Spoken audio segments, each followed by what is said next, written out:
नमस्ते बच्चों, मैं रंजना कुशवाहा आपकी हिंदी टीचर हूँ। प्रथम सत्र की ऑनलाइन हिंदी तासिका में आप सभी का स्वागत है। उम्मीद करती हूँ कि आप सभी अपने घरों में स्वस्थ व सुरक्षित होंगे। छात्र मित्रों, हमारे जीवन में पुस्तकों का बहुत महत्व होता है। पुस्तक पढ़ने से हमारा ज्ञान बढ़ता है और साथ ही साथ में मनोरंजन भी होता है। इसीलिए तो ये किताबें हमारी सबसे अच्छी साथी या दोस्त कहलाती हैं। वो कहते हैं ना कि पुस्तक देती हमको ज्ञान जब भी होता मन परेशान। जो लोग किताबों से दोस्ती कर लेते हैं वे कभी भी अकेले नहीं रहते। आज के इस आधुनिक ज़माने में डिजिटल साहित्य के माध्यम से वाचन करना तो और भी आसान हो गया है। तो आज हम एक पाठ के माध्यम से वाचन मेले में जाएंगे, जहां आप लोगों को ढेर सारी पुस्तकें देखने को मिलेंगी। तो आइए शुरू करते हैं कक्षा 7वीं की पाठ्यपुस्तक हिंदी सुलभ भारती की पहली इकाई का पहला पाठ वाचन मेला।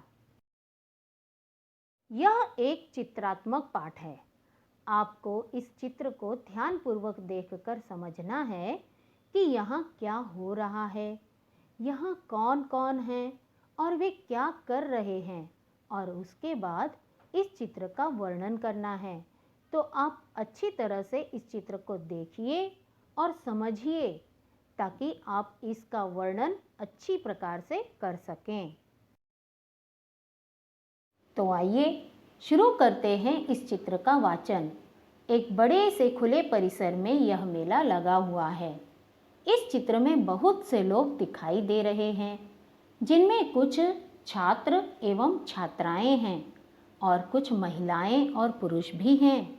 इस चित्र में हमें ढेर सारी पुस्तकें दिखाई दे रही हैं, जो अलग अलग विभाग में रखी हुई हैं और हर विभाग पर अलग अलग फलक लगे हुए हैं, जिस पर कुछ नाम लिखे हुए हैं और उसी से संबंधित किताबें उस विभाग में रखी हुई हैं। तो चलिए सबसे पहले हम ऊपर कोने में अपने बाएं ओर के विभाग में चलते हैं। यह बाल साहित्य विभाग है। इसमें ई बुक्स और ऑडियो बुक्स जैसे विभाग भी बने हुए हैं। इनमें रखा साहित्य डिजिटल रूप में है। आपको पता है बाल साहित्य किसे कहते हैं? चलिए मैं ही बता देती हूँ। छोटी उम्र के बच्चों को ध्यान में रखकर जो साहित्य लिखा जाता है उसे बाल साहित्य कहते हैं। अर्थात जो कहानियाँ, लेख, कविताएं आदि बच्चों के लिए लिखी जाती हैं वे सब बाल साहित्य में शामिल होती हैं। जैसे पंचतंत्र की कहानियाँ, अकबर बीरबल के किस्से, टॉम एंड जेरी जैसे कार्टूनों से संबंधित किताबें आदि बाल साहित्य में ही शामिल की जाती हैं। बाल साहित्य विभाग के पास ही विज्ञान कथा विभाग है, जहाँ विज्ञान से संबंधित किताबें रखी हुई हैं। यहाँ एक छोटा सा बालक एक लड़की से इस विभाग के बारे में कुछ पूछ रहा है। विज्ञान कथाओं का वाचन करने से हमारा ज्ञान बढ़ता है, हमें कई सारे वैज्ञानिकों की जानकारी होती है और उनके द्वारा किए गए आविष्कारों का पता चलता है। इतना ही नहीं बच्चों, साथ ही साथ में वैज्ञानिक दृष्टिकोण भी हमारे भीतर आ जाता है। अब जानते हैं ई बुक्स के बारे में। ई बुक्स का अर्थ होता है इलेक्ट्रॉनिक पुस्तकें। ई पुस्तकें कागज के बजाय डिजिटल संचिका के रूप में होती हैं, जिन्हें कंप्यूटर, मोबाइल एवं अन्य डिजिटल यंत्रों पर पढ़ा जा सकता है।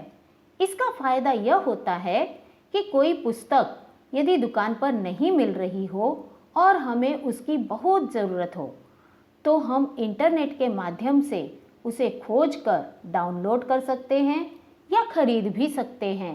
ये सस्ती होती हैं या मुफ्त में भी मिल जाती हैं, लेकिन इनका प्रयोग तब करना चाहिए जब पुस्तकें दुकान में न मिल रही हों, क्योंकि अधिक समय तक कंप्यूटर और मोबाइल का प्रयोग करने से हमारी आंखों पर उसका विपरीत प्रभाव पड़ता है। इसके बाद है ऑडियो बुक्स। अब ये ऑडियो बुक्स क्या है? ऑडियो बुक्स का अर्थ है रिकॉर्ड की गई बुक्स, यानी रिकॉर्डेड बुक्स, जिन्हें हम केवल सुन सकते हैं, पढ़ नहीं सकते हैं। अब इसके भी कई लाभ होते हैं, जैसे किसी गाड़ी में यात्रा के दौरान हम कोई पाठ या कहानी पढ़ना चाहते हैं और तब अगर हम साधारण पुस्तक पढ़ेंगे तो हमारी आंखों पर उसका विपरीत परिणाम हो सकता है। इसके लिए उस वक्त हम अपनी गाड़ी में ऑडियो बुक्स का उपयोग करके वो कहानी या जो कुछ भी हम सुनना चाहते हैं सुन सकते हैं। इस तरह सफ़र के दौरान भी हम अपने ज्ञान में वृद्धि कर सकते हैं। चित्र में विज्ञान कथा विभाग के पीछे कई स्त्री पुरुष खड़े दिखाई दे रहे हैं। वहाँ शायद वयस्क साहित्य रखा हुआ है।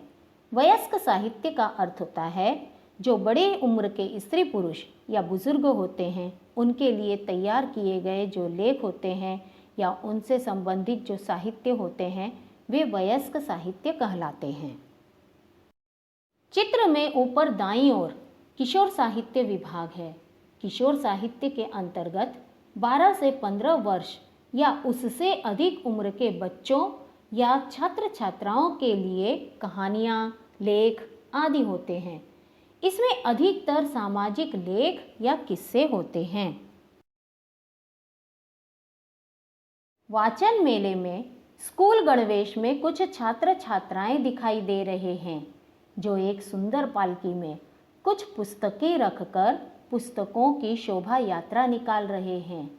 इस शोभा यात्रा में पुस्तकों को पालकी में रखकर ले जाया जा रहा है। इस यात्रा के आगे आगे एक छात्रा हाथ में सूचना फलक लेकर चल रही है, जिस पर लिखा है ग्रंथ दिंडी। ग्रंथ का अर्थ होता है साहित्य और दिंडी का मतलब होता है शोभा यात्रा या जुलूस। एक अन्य छात्रा के हाथ में और एक सूचना फलक है, जिस पर लिखा है पुस्तकों से पाएं ज्ञान, जाने भाषाएं विज्ञान। साथ ही चित्र में सबसे नीचे पुस्तक का महत्व बताने वाला एक घोष वाक्य लिखा हुआ है, जो इस प्रकार है, पुस्तकें हैं हम सबकी साथी, प्रज्वलित करें ज्ञान की बाती।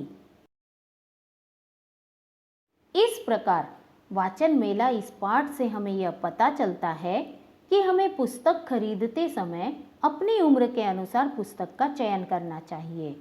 विभिन्न प्रकार की पुस्तकों का वाचन करने से हमारे ज्ञान में वृद्धि होती है और हमें विभिन्न प्रकार के ग्रंथों का सम्मान भी करना चाहिए। आशा करती हूँ कि आप सभी वाचन मेला इस पाठ के माध्यम से पुस्तक वाचन का महत्व जान गए होंगे। धन्यवाद।